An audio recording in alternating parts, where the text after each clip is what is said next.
Hi, welcome to our video of managing people in practice. This is a collaborative effort between Angela Smith, Rebecca Maxwell and Stuart Aitken.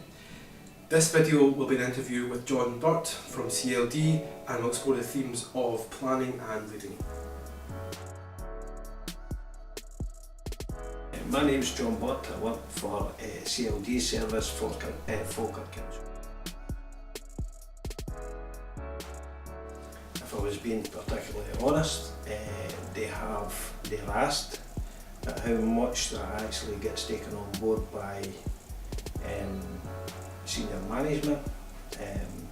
I'm not sure.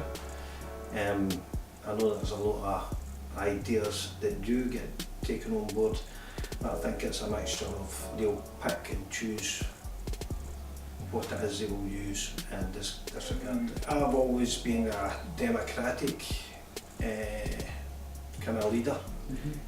I have worked with staff, I've still got staff working alongside me just now. I find it very difficult to say working below me or anything like that because I don't see that. I think all staff have got a role to play within an organisation.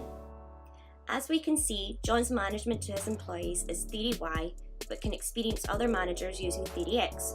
John demonstrates this by elaborating on his management style later on in the video. Policy and strategy is totally different for what it was 5 years ago, say. At the moment I had someone describe it, one of the senior management describe our service as a reactionary service. CLD's never been a reactionary service. It's because it's been allowed and pushed down that road, and it's actually been dismantled bit by bit. But that's only my personal point of view. For efficient planning within management, the POSES model would be useful to combat the stigma of reactionary management within John's workplace. The 6 elements are purpose, objectives, strategy, implementation, execution and strategic leadership.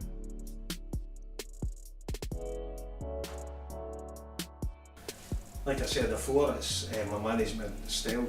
I read very interestingly, I've never heard it before, called a walk around management style, where I believe everybody is equal within an organisation, and that I work in a community setting, a community organisation setting, where there's a strong management committee and everybody works together, staff and volunteers. It's the only difference is, and I think what I get a big kick out of, they actually don't see me as a paid worker, they see me as one of them in the organisation, which I get a buzz out of because obviously I'm paid to do the job and I'm getting a real benefit out of it, but I see them, because I put so much effort and because of my values and their values are the same, they see me as an equal to them, and I think that gives me a big buzz. I know that it's supposed to have structured supervision sessions. I have had that in the past, but I've spoken to staff and said to them, what would you prefer? Do you want me to ask these questions that has been sent down in a pro forma, or would you rather I've got an open door policy that you can come and talk to me at any time about any subject, whether it be personal life or your work life, if it's affecting your work. And they seem to prefer that.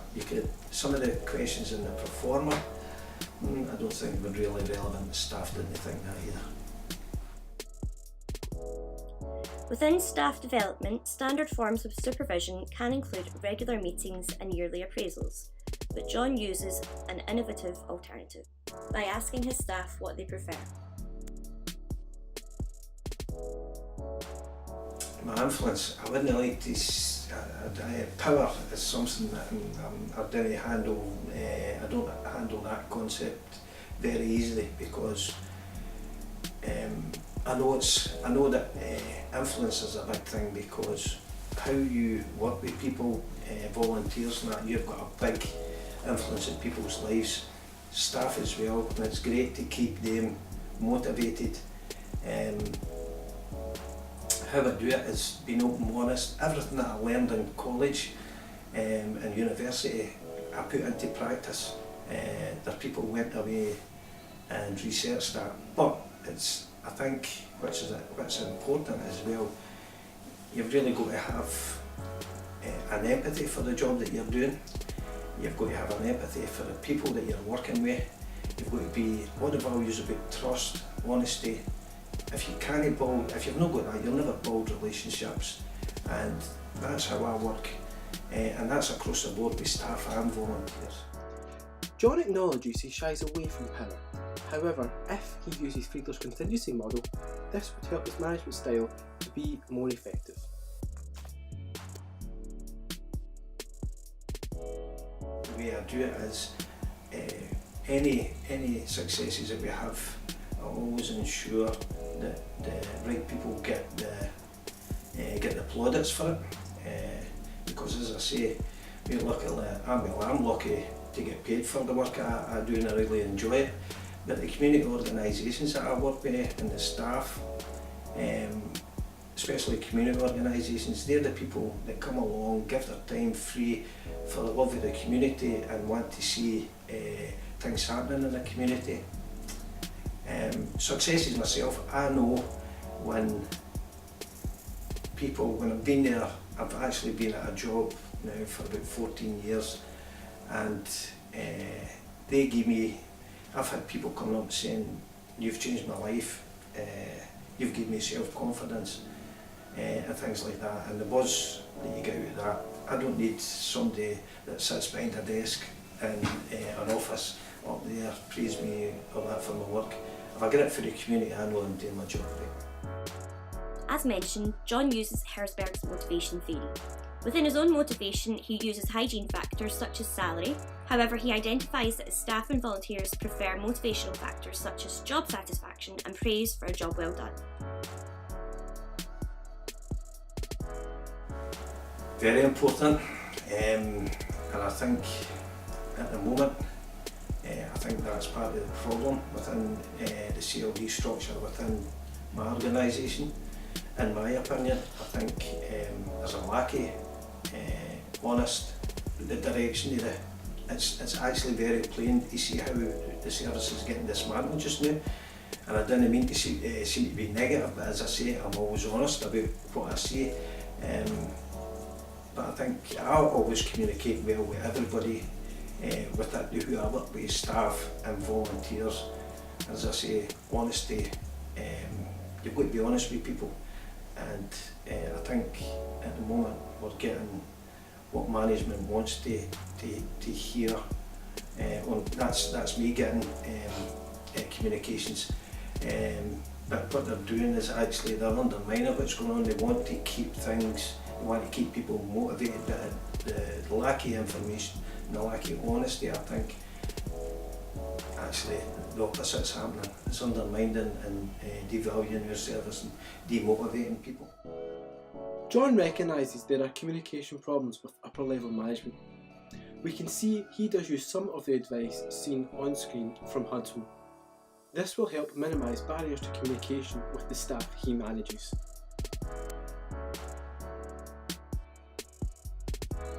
Within a team, different skills, no two workers are the same, but everybody's got something to bring to the party, if you like, and whatever it is you're doing, trying to do. It needs different people, different skills, different characteristics, different characters to actually make it a kind of, I don't think using all the big words, but vibrant kind of group.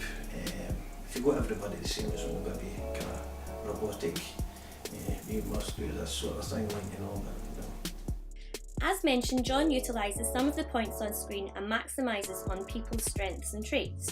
However, to implement harmonious team building, he should amalgamate all of these together.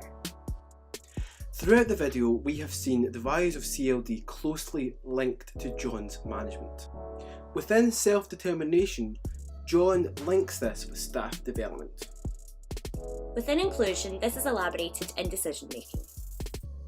He also empowers his team with team building practices. Continuing with team building, we can see John fosters collaborative working. Within John's informal approach to staff development, this allows for a creative way of lifelong learning. This is the end of our instructional video. We hope you enjoyed it.